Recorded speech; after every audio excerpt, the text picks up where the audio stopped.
Welcome to Wisconsin's Youth Health Transition Initiative Learning Community. Kayla Loeber is Special Olympics Wisconsin's Inclusive Health Manager, leading efforts to advance health equity for individuals with intellectual and developmental disabilities across Wisconsin.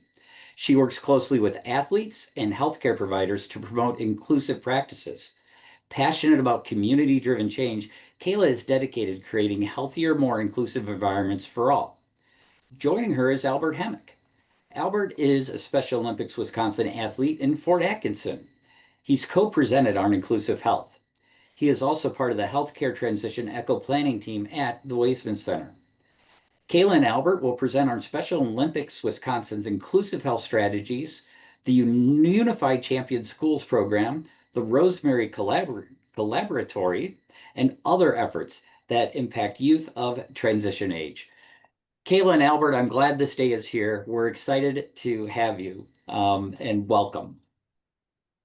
Thank you for that wonderful introduction, Tim. It's really great to be here and to be presenting to all of you. I think you covered who we are, so I'm going to move on to the next slide of the agenda. So we're going to give an overview of Special Olympics Wisconsin, some of the health disparities that there are working with people with ID, the solution, which is inclusive health, and then ways to be inclusive, and just some next steps and how you can get involved. So next slide, I'm going to go to our mission here, and Albert, I'm going to pass this off to you.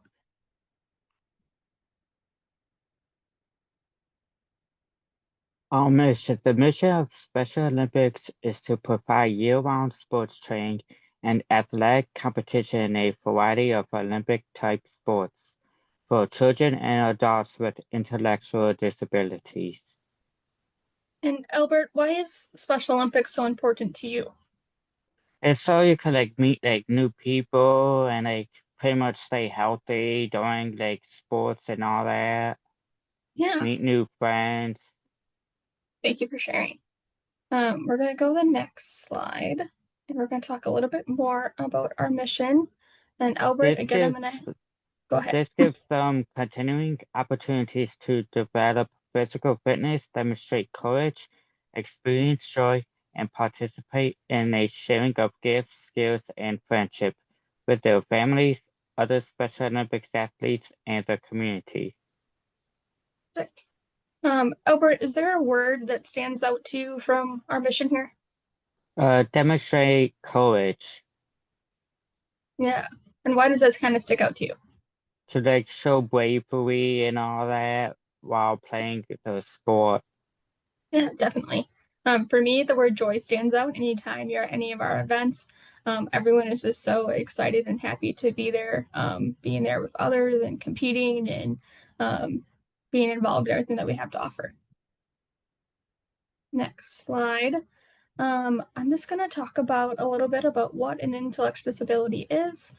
And this just means that some individuals may have difficulty understanding what others say or mean, describing how they feel, understanding social cues, societal rules, handling last-minute changes or lack of routine, showing and receiving affection. Sometimes sounds, lights, people, or things moving can also be bothersome. But having an intellectual disability is different for everyone. And this is just a few of the things that we listed here. But we can't generalize disabilities. It's different for everyone. And these are just a few of the unspoken rules just to keep in the back of your mind. Next slide. I'm going to talk a little bit more about our work. So while Special Olympics Wisconsin is a sports organization and it's the basis of what we do, we offer a lot of other programming that you might not be aware of. First, we have unified programs, which is where people with and without ID participate together and compete together in sports. Athletes are able to compete with family members, friends, neighbors, community members. This is very popular in our school-based programming, so in K through 12 settings. We also have this in universities as well, but it's called Unified Champion Schools. We also offer athlete leadership opportunities in a variety of topic areas, and this could be public health, coaching, health education, and advocacy. That's kind of where my class comes in, called Athlete Health Messenger. And Albert is actually someone who has taken the class of mine. Albert, is there any other classes you're interested in taking? Yeah, probably helping get out in like business and all that, getting like used to spending money and all that. Yeah, we've talked about Money Matters. It's a class that you want to take and learn how to be a little bit more knowledgeable when it comes to finances, right? Yeah. Yeah. And then finally, we do have a very robust health and fitness program. We offer free screenings, which I'm going to dive a little bit more in the next slide here. But we do promote year-round fitness to supplement our sports seasons to make sure that our athletes are able to compete at their best. So diving in a little bit more to our healthy athletes here. On the next slide, we have all these different 8 disciplines here that we serve. From fit feet all the way down to strong minds. You can see that we cover a variety of different areas. Albert, have you gone to any of these before? Do you want to share anything about some of them? Yes, I went to Smiles. It's real nice because they clean your teeth and all that and tell you that if you have like cavities and all that. And at the end they give you a mouth guard. I also do opening eyes so I could like get goggles, and this year I got glasses, which I'm wearing right now, which is real nice. I Perfect. did the health promotion to like help other athletes to get like same with strong minds to get involved with like being a health advocate and athlete advocate as well. Yeah, thank you for sharing. So as you can see, we have a variety of different health disciplines, and all these screenings are free to our athletes. And we have these typically at our state games a few times a year, but you don't have to be competing to come and get these free screenings done. And from this, we do send out referrals for athletes to get follow-up care.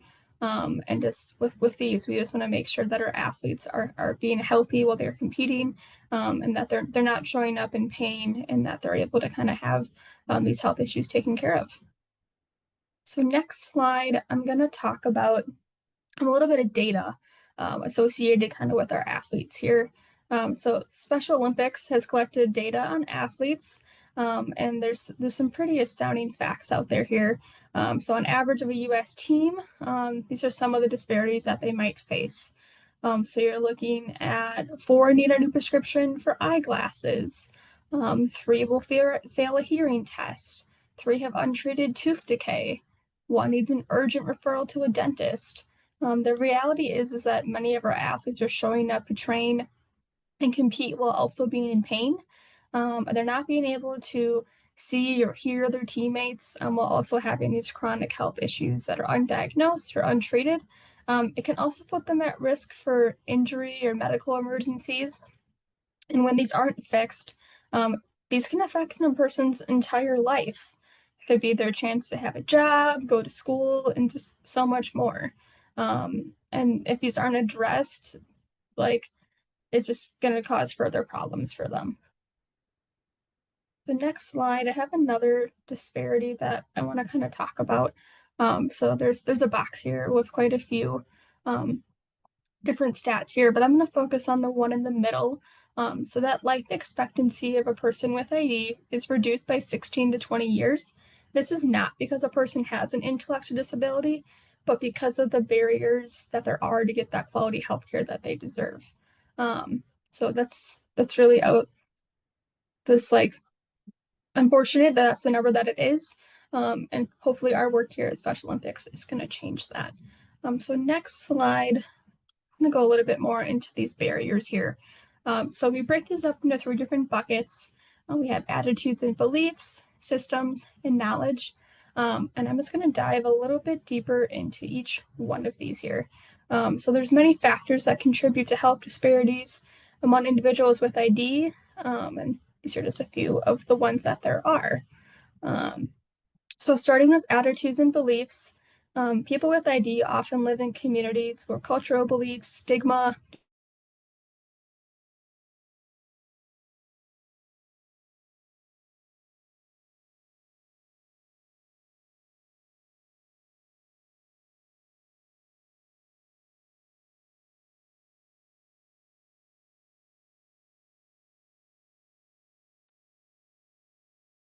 So Kayla's frozen.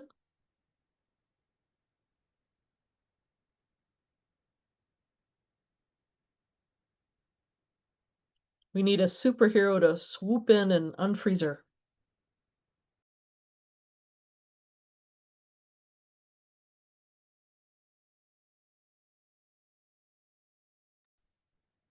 Yep, looks like we're just gonna have a bit of a break. She dropped off and hopefully we'll join back in really quickly.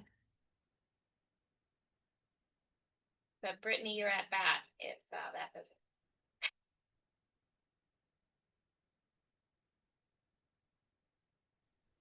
We'll give her 1 minute to rejoin and then maybe I'll take over.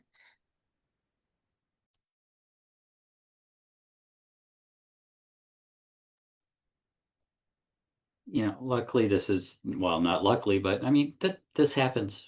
This is not like out of the ordinary occurrence. So a little bit of patience and I'm sure she'll be back.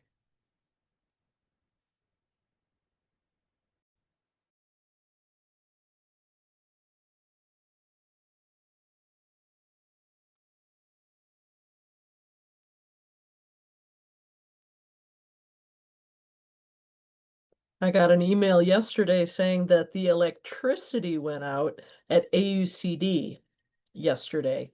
And so like NEARS and everything was just totally, our database was just non-existent because everything there was just shut down. So things do happen in life.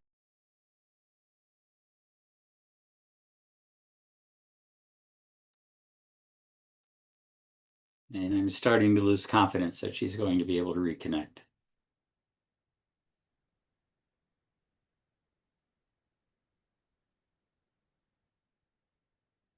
I can at least cover this slide for now until she hopefully comes back.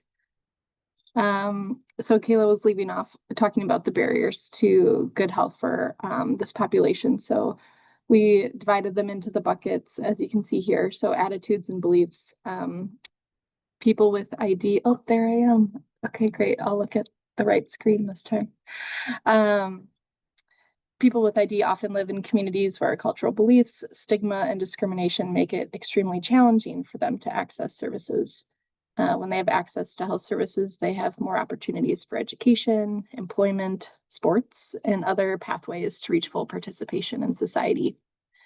This lack of knowledge often leads to implicit bias, further hindering the care for people with ID. Another bucket is we labeled systems. So structures in place in the community often create barriers to achieving good health. For example, lack of transportation, poor enforcement of laws and policies, and sometimes poverty. Individuals with ID might not have training or understanding in how they can be an advocate for their own health, lacking the support they need in decision-making and self-determination. Added to that is that many people with ID are nonverbal, need more time speaking, or just have a harder time articulating and may need more time to communicate. One of the biggest barriers is insufficient provider training, which leads us to kind of that knowledge bucket there. A survey by the U.S. Medical and Dean Schools found that 81% of medical students did not have any clinical training on the topic. Diagnostic overshadowing is another one. Is a process where health professionals wrongly presume that a present physical or emotional symptom are a consequence of a patient's intellectual disability. So for example, if a person with ID is referred to a health professional for aggressive behavior and banging his head against the wall, the health professional might not look any further than the intellectual disability and prescribe tranquilizing medication. If the professional had looked further, they might have discovered that the person, well, yes, had an intellectual disability, but they also had a cavity that was causing them pain and causing that person's behavior in that instance. That's just an example. We also want to note that people with ID may not recognize their symptoms as an indicator of a need to visit the doctor. They may not be able to communicate this effectively or the people around them may misinterpret their needs. Some may not be perceived as credible reporters, and unfortunately, they may not be offered the same treatment as others with similar conditions. So it's important to ask the right questions and get to the root cause.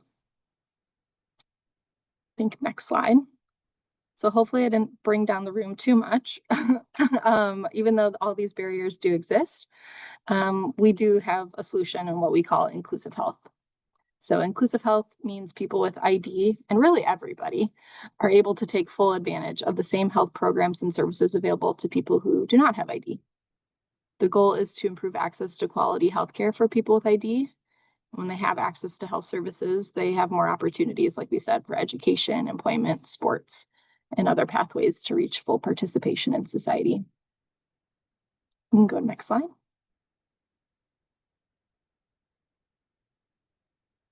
So our impact in this last year, on 2024, I should say, we've done these inclusive health trainings around the state. We've offered 65 trainings in 2024, reaching around 1,300 individuals, both medical, I should say healthcare professionals and healthcare professional students in a variety of different disciplines, everything from nursing to dental, physical therapy, you name it. We've kind of done it all. And we like to offer pre and post surveys to those that we present to, and we've seen that healthcare students and professionals show an increase in their confidence to provide services and communicate with people with ID following our training. Next slide. So what are some actual things that we can do to be more inclusive? And Albert, I want you to chime in because I didn't rehearse with you and Kayla, so I don't know what slides you have and what slides Kayla had. So if you want to say anything about these topics, please jump in.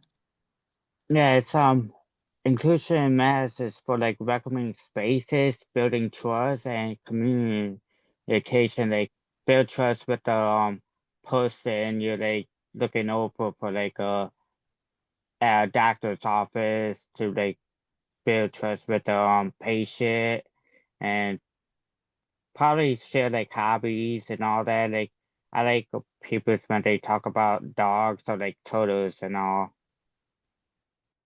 Yeah, get to know the person, right? So creating a welcoming space is a great way to be inclusive. People unfamiliar with the doctor's office or hospital, or even just the equipment and instruments that are being used, it can be scary. So some people react with behaviors to help them avoid treatment. I know we're not all necessarily providers on the call, so take this advice as you will, but comfort your patient, acknowledging their anxiety. There's no one size fits all on how to treat somebody. So getting to know them personally can go a long way. What makes you feel the most welcome, Albert? You said when they get to know you personally. Anything else that would make you feel welcome in a new space? Probably like a nice introduction, and not like don't rush things and all that, because you're there for like your time and all that. Yeah, absolutely. You already talked about it, but trust is another great thing to establish. So getting to know someone and talking about their normal daily things. Albert, you said you like talking about dogs and turtles. Me too. I have a dog and a turtle. But also using clear communication skills. So using a pace, volume, and tone that's relaxed, using clear sentences that are easy to understand, direct language, show me, tell me, do this.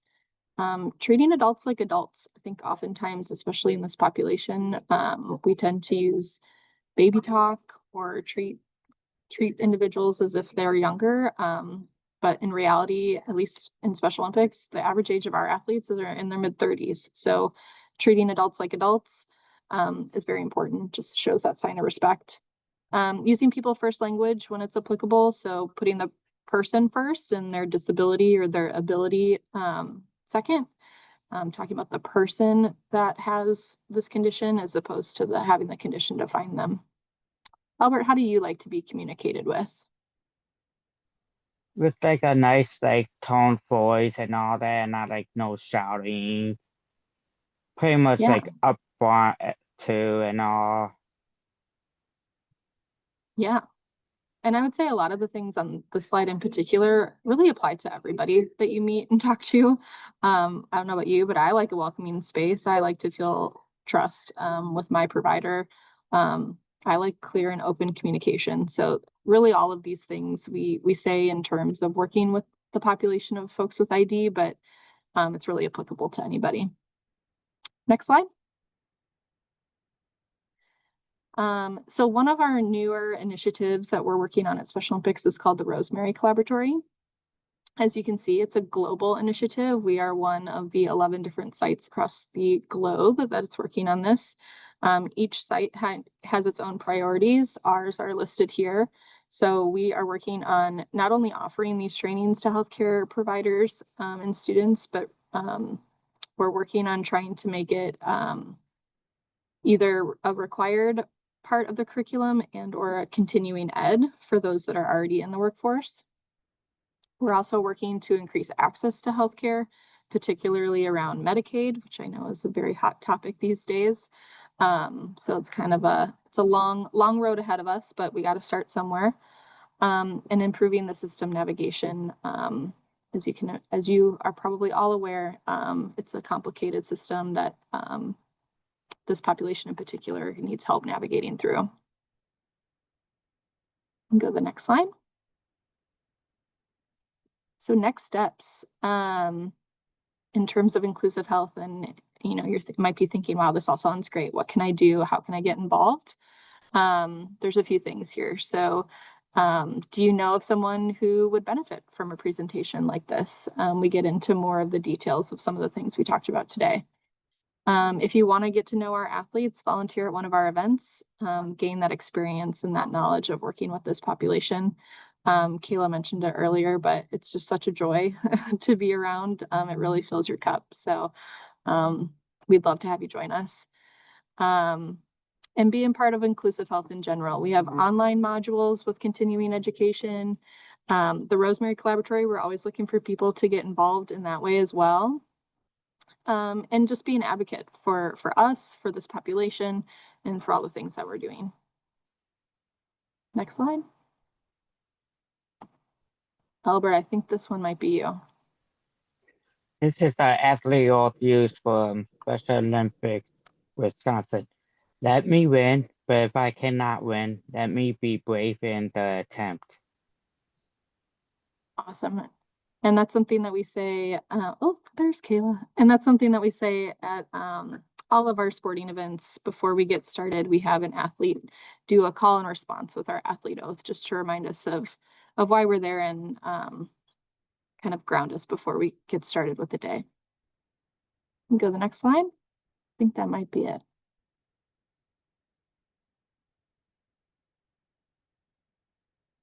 Awesome. I might have done it a little faster than Kayla was planning. I'm not sure, but I filled in for you, Kayla. I was talking to myself and didn't realize that no one was on until I called on you, Brittany. And Oh, you were frozen for us for a minute, but I jumped in. I hope that's okay. you were you. frozen and then you disappeared. I did a great job to myself. So Well done. So you are well practiced for if we would have you back again. Well, I really do want to thank Kayla for the portion you had, Brittany for stepping in, Albert for being the great self-advocate that he is. And this is some really exciting work. And I was excited to learn more. I'll be looking forward to learning more about the collaboratory. That just sounds really, that could be really impactful. So we're now going to open up to asking questions. Please feel free. You can put your questions in the chat, or you can unmute to speak, and we'll unspot and close things down and get everybody back, and hopefully have a little discussion or any questions that you might have for Kayla, Albert, or Brittany. Well, this is Judy. Always good to kind of hear and be reminded of all the great work that you're doing at Special Olympics, and thank you for all the work that you're doing. I am just wondering, given our audience today, I'm wondering if you guys would like to share a little bit more about those online modules and how they can be accessed and who can use them and that kind of thing, because that may be helpful information for our participants today. Yeah, absolutely. So the online modules are, they're divided up into 5 separate modules, so you can take them at your own speed. I can put a link in the chat on how to find them. But they're free and available to anybody.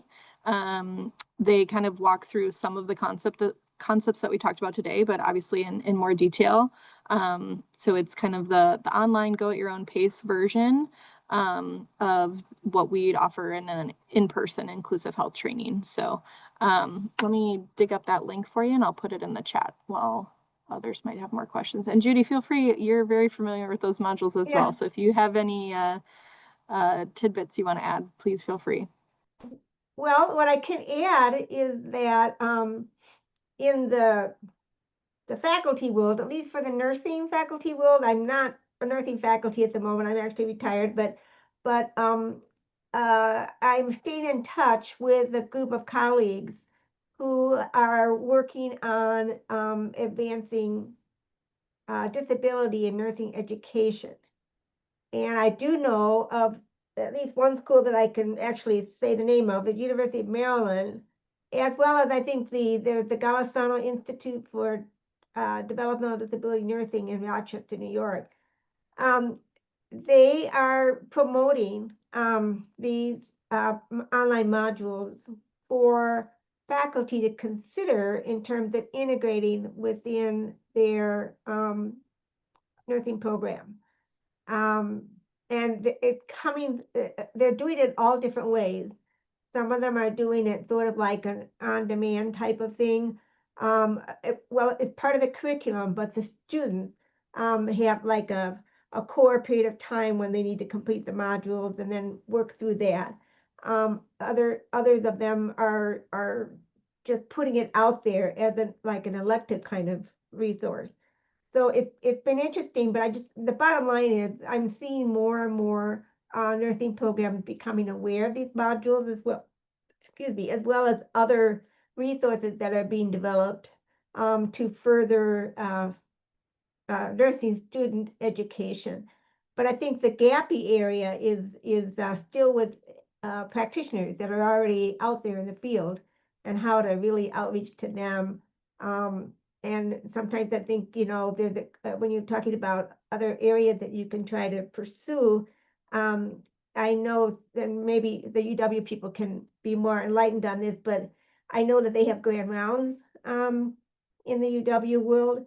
I don't know who the go-to person is to set that up. I suspect they probably set that up, way in advance. But that may be an opportunity too. I've been trying to work with the School of Nursing, but they haven't been too responsive. But then again, I'm not an alumnus of UW, and maybe that's a factor too. I don't know.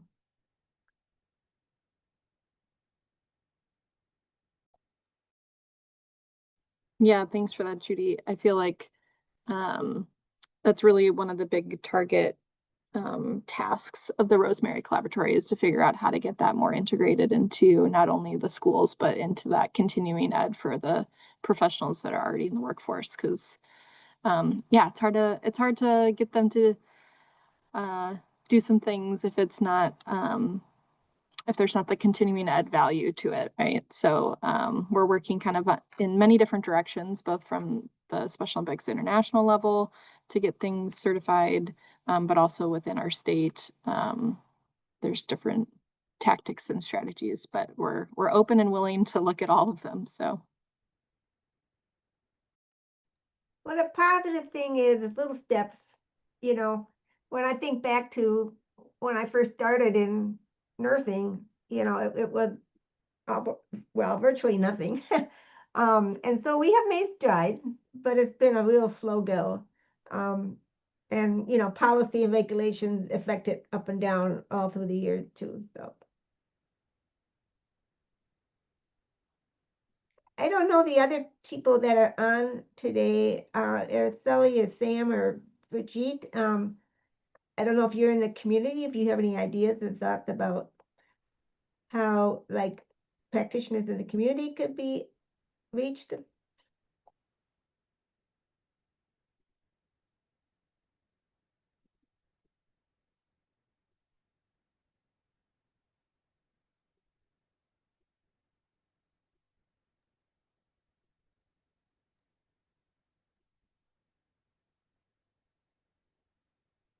Well, yes, this is me, Araceli.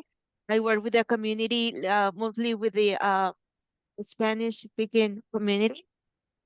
And I would like to know that Special Olympics, I mean, do they, if we have families who only speak Spanish, can they join? Do they have people who speak Spanish who help, uh, can, can they help them, guide them, or other families probably in the Yeah, Latino?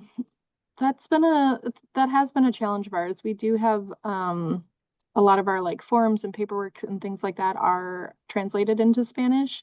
In terms of participating, we haven't really found the perfect way to get them involved. Ideally, if they have someone that can translate for them, that comes with them. We have maybe some pockets areas of folks that speak Spanish, but we don't have, because we're a statewide organization, if someone wants to get involved who speaks Spanish up in Green Bay, we may or may not necessarily have something available to them. It kind of depends on where they're located. So I'm definitely interested if you have suggestions on how to get them integrated into Special Olympics. But that has been a barrier of ours in terms of the day-to-day, like going to practice and communicating with their coach and things like that. Well, the good thing is that the kids, they're mostly bilingual. They can do both languages. The only thing I think that will be the parents, somebody who help them or give them instructions or dates or invite them or welcome them or, as I mentioned before, guide them. But in order to work with the kids, I think that it will be the easier part, because, as I mentioned, they're bilingual, or at least they understand. If they're not verbal, they at least understand both languages. Yeah, so I'm thinking, Araceli, what it may mean, what might help is to, at least maybe start with just simple translation of opportunities for kids to join, so that parents who may not be as fluent in English can understand what they're inviting the child to, and then once the child gets connected, yeah, most of the youth that we have we've been able to work with are very much bilingual. Sure. And so but it may be a matter of the parents not understanding the permission that they need to give because of that background. So it may be just some translation.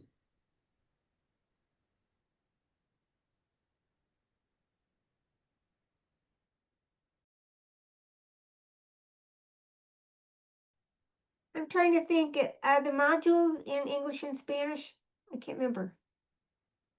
You know what? I don't know if they're in Spanish yet. Special Olympics International has 6 identified official languages for Special Olympics, and Spanish is, of course, one of them.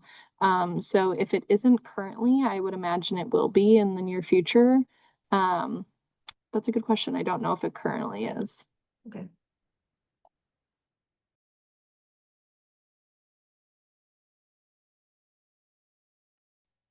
If you're referring to the Inclusive Health Fundamentals series from Galazano, it does look like that is available in Spanish. Because I pulled it up because I'm interested to listen to them and learn them. Any other questions, discussion, comments? Brittany, Kayla, and Albert, I'm wondering, you mentioned a navigation component of the Rosemary Collaboratory. Do you have any specifics about what that looks like yet, or is that still to be determined? That is still to be determined. In full honesty, it's probably the third of the pecking order of things that we've started working on. It's still a relatively new project, so not too much to share at this point, but yeah, more to come, I guess.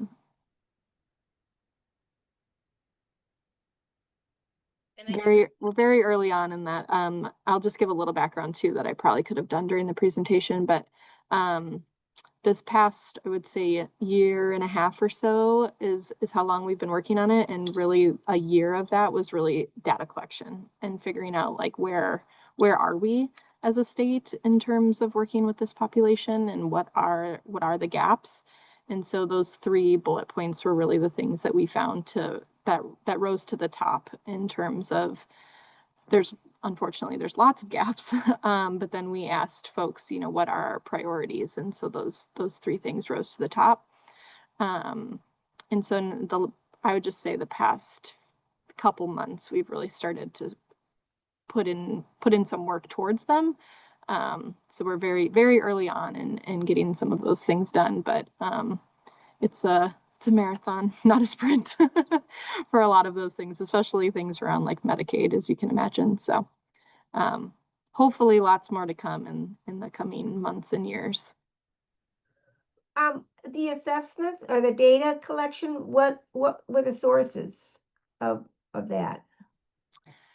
Many. So we had a consultant who was working with Special Olympics International and on all the other sites.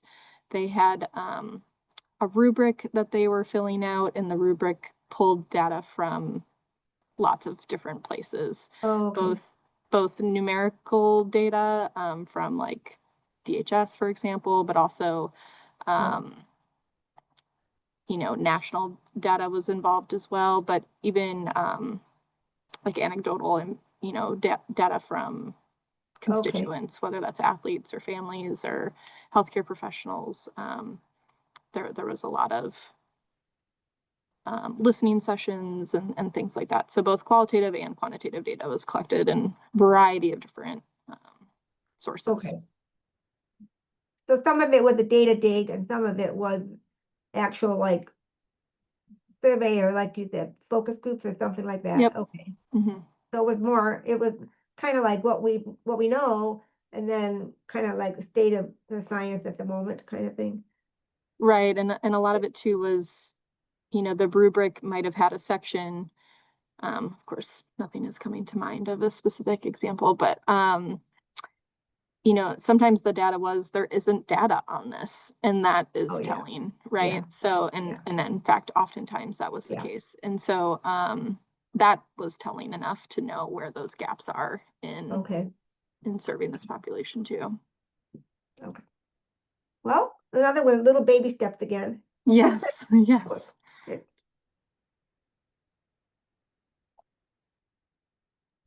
Any further questions?